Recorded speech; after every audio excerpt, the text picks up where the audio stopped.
പുഷ്പ പുഷ്പ പുഷ്പ പുഷ്പ പുഷ്പ പുഷ്പ പുഷ്പരാജ്. അപ്പോൾ മൈത്രി മൂവി മേക്കേഴ്സിന്റെ ബാനറിൽ ശ്രീ സുകുമാർ രചനയും സംവിധാനവും നിർവഹിച്ച അല്ലു അർജുന്റെ മൂവിയാണ് പുഷ്പ 2. പുഷ്പ 1 നമ്മൾ കണ്ടതാണ്, വളരെ നല്ല മൂവിയായിരുന്നു. ആ ഒരു പ്രതീക്ഷയും ആ ഒരു ഹൈപ്പിലൊക്കെ തന്നെയാണ് പടത്തിന് ഇന്നിപ്പോൾ ഫാൻസി ഷോക്ക് പോയത്. പക്ഷെ നമ്മുടെ പ്രതീക്ഷക്കൊത്തുള്ള ഒരു മൂവി അല്ല അത്. കേരളത്തിലെ വിതരണം ഏറ്റെടുത്തുള്ളത് E4 എന്റർടൈൻമെന്റ് ആണ്.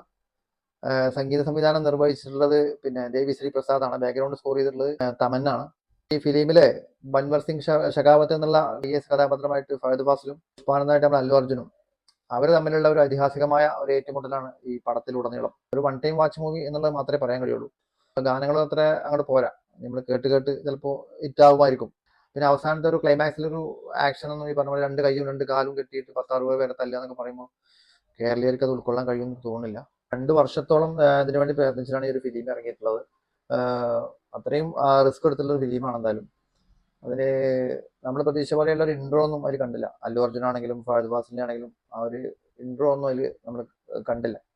വരും എന്നുള്ള ഒരു പ്രതീക്ഷയോടെ അവസാനം വരെ നമ്മൾ ഇരുന്നു പോയി. അവസാനം തീർന്നു. ഇനി ഒരു 3-ാം ഭാഗത്തിലേക്ക് ചെറിയ സംഭവം ഇട്ടിട്ടാണ് പോയിട്ടുള്ളത്.